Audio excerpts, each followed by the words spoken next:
Oh, hello there. This is Imperial Assault. I'm going to teach you how to play it. Right, you've got the game. You have got your ATST. You've put it together. You've put the bits together. You've all sat around the table going, oh, but now you need to play. Difficult. It's a big box of fun things, way too many things. You're going to want to organize it right off the bat. I've got the official Fantasy Flight organization tool here, which contains all of your pieces. Quite pricey, but you can just fashion your own out of homemade stuff if you don't want to kind of spend this kind of money. Right, you have a mission here. This won't be the mission you'll play. There's actually a tutorial mission which you can start off with. It will set you up in the how to play thing. Do that, set up the tutorial, and then I'll teach you how everything else works. You've got a pool of stuff here. You've got damage tokens. You've got fatigue tokens, or stress, I think they're called. You've got your magical dice. They're confusing. We'll get to that. You've got these horrible Imperials on the board. An important thing here, I'm going to talk mainly about how the heroes play, because the person who plays the Imperial player will probably be the person who owns the game, and they'll have a better grasp of the rules.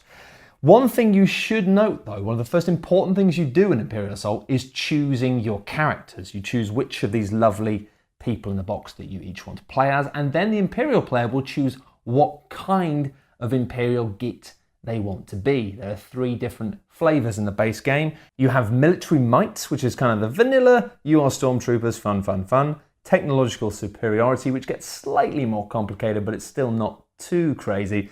And then you have subversive tactics, which I think, if I'm correct, is the one that's basically just you're being horrible to the players. So if the person you're playing with, if you're all beginners and they've chosen one of these 2, maybe look at them in the eye and go, really?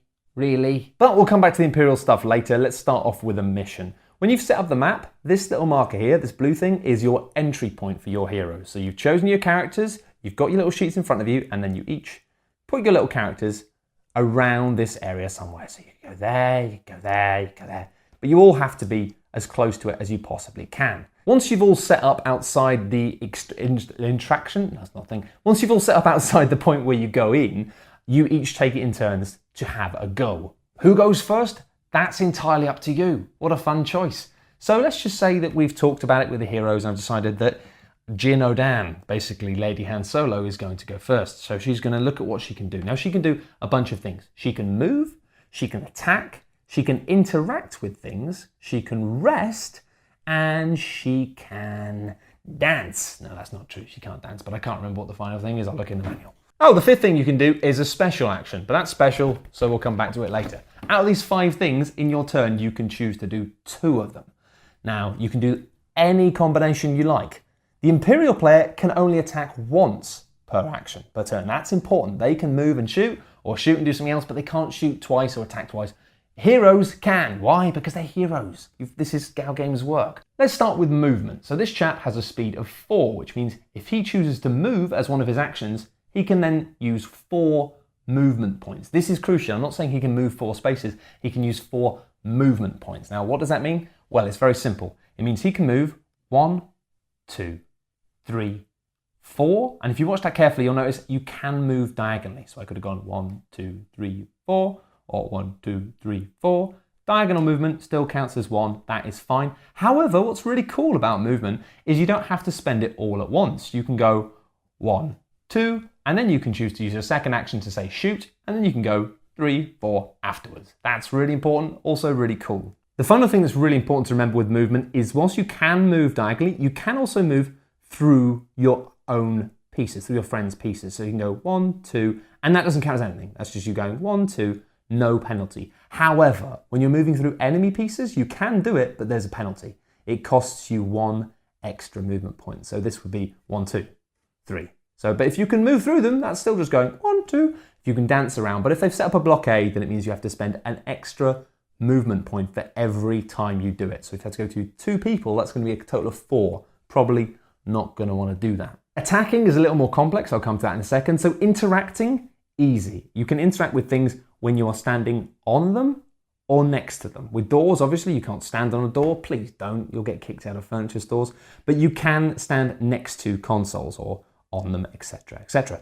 When you interact with something, it depends what happens. Some missions, obviously interacting with a door will open it, interacting with a terminal will do it. These things you don't need to worry about, they come up in the campaign book, they'll be explained to you, but interacting with crates is very consistent. If you interact with a crate, you take it, you put it on your character sheet, and then at the end of the mission, you will get an extra 50 credits in your pool of stuff. You'll also get to, right there and then, take a card off of the supply deck here. Now these can be things like one-shot grenades, health packs, all sorts of mini useful things that might help you out. The next thing we'll get to is resting. Now before we get to resting, we need to get an idea of why you might need to rest, because bad news, you're probably hurt or in a bad way. You'll see here on the character card we have health 10 and endurance 5. The way this works is it means that character can take 10 damage before they become wounded. And when they become wounded, things change a bit. We can come back to that in a little bit. But you've also got endurance, which is kind of a strange one. It's a combination of stress from the enemies making you stressed by giving you a bad time, by doing things to you that give you these stress tokens, these blue things here,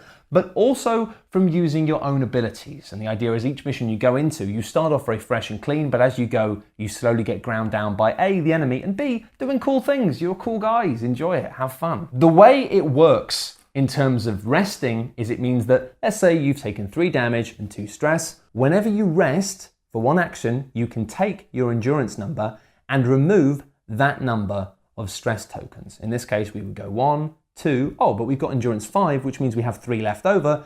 Then at that point, only after you've removed the stress tokens, can you then start removing damage. So in this case, 5 endurance for 2 of these, 3 of these, bang, you've got a clean bill of health, get back out there, shoot some people.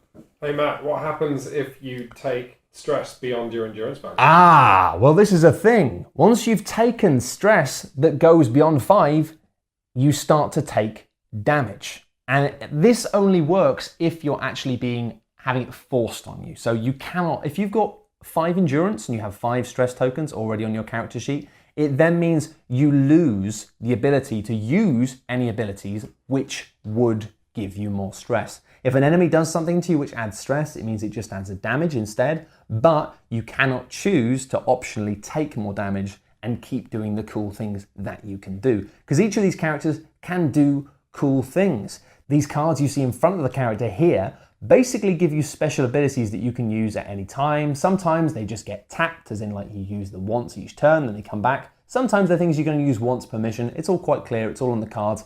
But these things, you can see here, this tiny symbol means it will cost you a stress to use them. A lot of these are things that you get as you go through the campaign from leveling up with XP. Some of them, however, are just things you get on the character cards here. Each character has different skills, some of which do not require anything. This is a free one, this one will cost 1 stress. And finally, coming back to the thing I mentioned earlier about special actions, you'll also find these on these little funny cards. This symbol here with the arrow means that it's something you can do, but it will cost you an action. It means you do it, but it's not just a freebie. And now seems like a good time to just say, hey, what happens when you've used up all your endurance and you've used up all your health? This guy, 10 health, if he ends up having at any point more than 10 total damage on his card, so let's just say approximately this much, that's more than 10, then what will happen is he's wounded or hurt or having a bad time.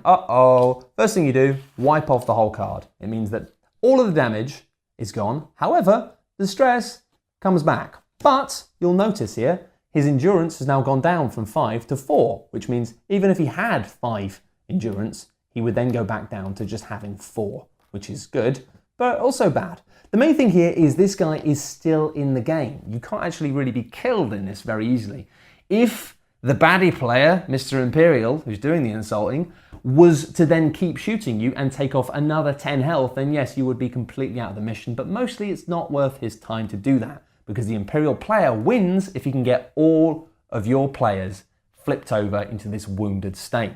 When you're wounded, you carry on playing, everything's the same, but you just aren't as good at stuff. Your speed is diminished, so you can't move around as much. You're just not as useful, you lose some of your skills. But Matt, you've spent ages talking about how to open doors and how your character gets killed. What about shooting stormtroopers? I want to shoot some stormtroopers. Okay, well, we'll do. All right, sure. So what you can do in this is fight things. It's amazing, I know. What you do is you look at what weapon you have. So for this guy, he's a man with a sniper rifle. This long blaster has 2 blue dice, which means when you attack, you roll 2 blue dice. Easy.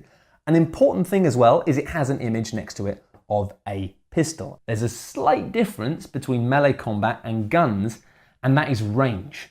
And it means if you're shooting, you need to count how many squares you are away, and in addition to needing to roll damage symbols and all the other fun stuff you want that we'll get to in a second, you also need to roll a total number which is the same or higher of the number of squares the enemy is away. Obviously, when you're using a melee weapon, you don't need that, because you don't need to roll range because they're right up in your grill. You're hitting them with things.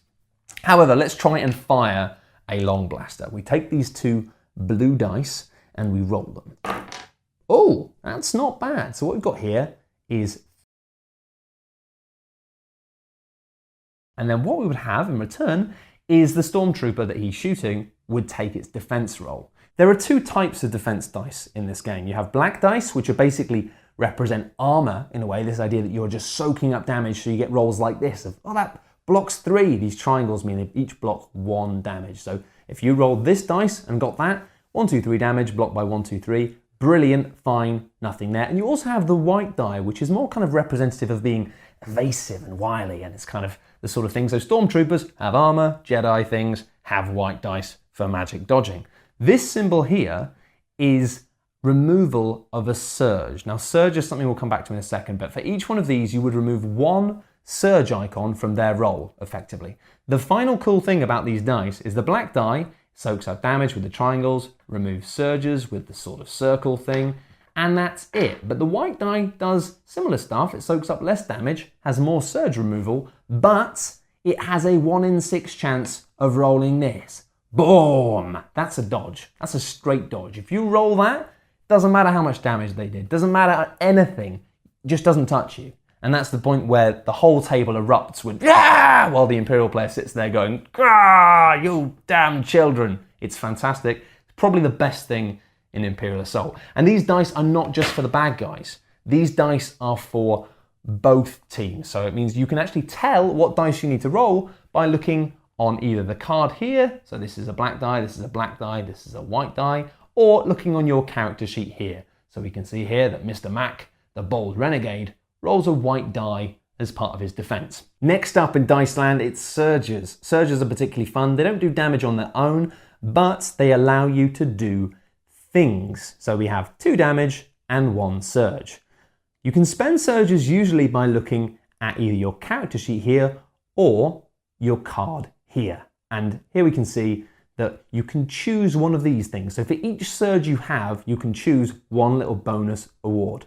And on this long blaster, you can spend a surge to add 1 damage, or you can spend a surge to add a pierce value of 1. You might end up getting a roll which has 2 surges on it. If you get a roll with 2 surges, it means you can add the +1 damage and you can add the pierce. Very cool. Can I use the same one twice? No, you can't use the same surge twice, and that's why you have to pick. But what's cool is you can roll your dice, and you can look at what you've got, and you can look at all the things you can do, and you can decide how to divvy them up. You might say, oh, well, I'll spend 1 surge from there, 1 surge from there. So that's how the rolling the dice bits of combat works. If you're firing a gun and you need a total of numbers which equals or is more than the distance that they are away from you, and then you need to roll damages to do damage and surges to spend the surge bonuses on your weapon.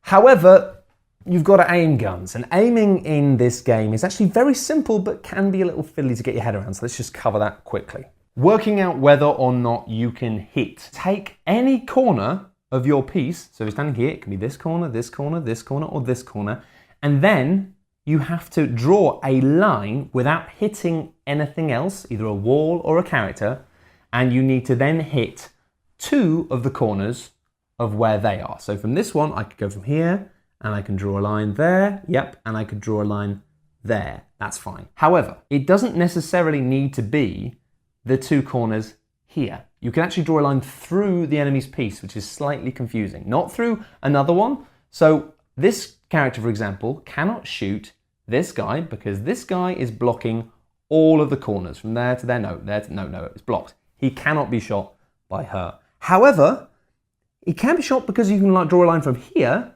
to here, and then here to there, or here to there. And the reason this is important is because let's just say this character is stood here. He's basically stood behind cover. We can see here he has a wall there, and he's standing here. Which means this character, 1 line to there, that's fine, but where's the second line? No, can't find a second line. However, it's different for him because he can draw his line from this corner, and this corner can go there and there, yeah, and it can even go there and maybe there.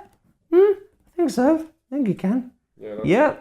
That looks legit, which means this guy can shoot both of these people, and yet neither of these people can shoot him. Obviously with melee weapons, you don't need to worry about this stuff. You can actually be standing diagonally. You can attack diagonally like that. But obviously, if the melee character was stood here, the melee character would not be able to attack through the wall, but because of the whole diagonal 2-point system here, the Stormtrooper will be able to shoot a line from here and draw a line there and draw a line there, which means yes, that Stormtrooper can shoot a gun. Basically, it's only ever really applicable when you've got somebody standing behind a wall, and it's the idea that they can just poke around and go, it's like cover, it's like in a film. You've seen films, right? You've seen a film called Star Wars. It's cool. An important thing to remember about these combat dice, which isn't really mentioned in the rules, but it's definitely something if you're new players you want to kind of learn and know about, is the different colors of dice represent different things. Blue dice tend to have a lot more numbers on them, which means blue dice are great for hitting things at range. Red dice basically are only on melee weapons or very, very powerful guns because they just deal damage, loads of damage. No numbers on them at all, just damage.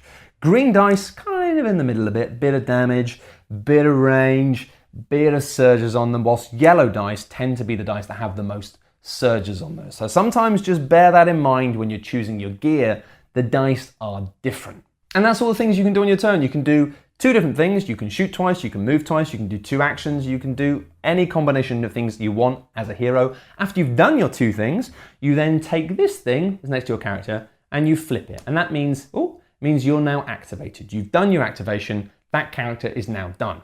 After each hero activation, the Imperial player will then choose to activate one of their current sets of troops that's out. Say you activate the Imperial officer and then they play one of their guys and you take it in turns. You go 1 hero, 1 of the troops, 1 hero, 1 of the troops until everybody is done. Now sometimes what will happen here is the Imperial player will have more different types of troopers around than there will be heroes, in which case you keep taking it in turns until 1 player, 1 team has no more, and then they just do all their stuff. Once everything has been activated, once every player has had a go, once all of the Imperial stuff have done their thing, you then end the turn, and at the end of the turn, stuff happens. We'll come back to that. Imperial cards for their units are pretty much exactly the same. Health, speed, defense die, type of attack, and all the stuff you can do with surges and the skills they have, etc, etc. There's one little difference though in the fact that obviously Stormtrooper has 3 health, which means each of these fellas have 3 health of their own.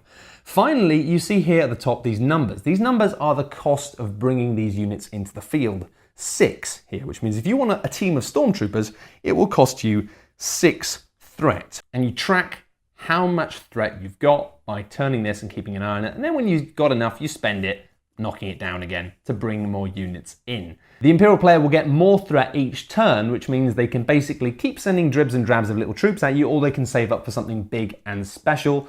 You'll kind of get a sense of that as the campaign continues. But the main thing here is that we have these 2 numbers. We have 6, which is what it costs to do a Stormtrooper, but we also have next to it a little 2. And this little 2 is the cost of reinforcing that unit. So let's just say you have 3 Stormtroopers.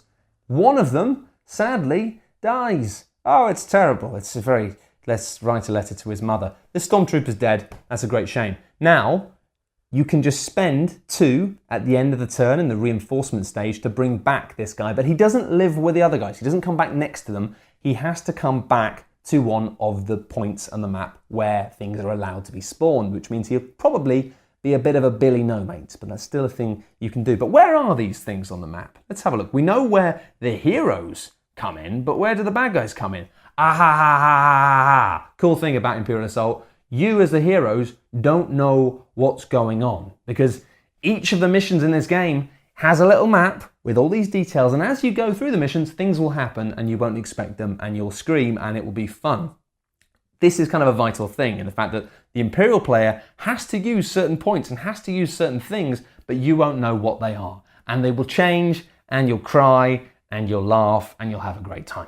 The vital thing about these cards that represent the different types of troopers, is they are part of a bigger hand of cards. Not often a very big one, the Imperial player holds and are things that they can then deploy. Now this is important.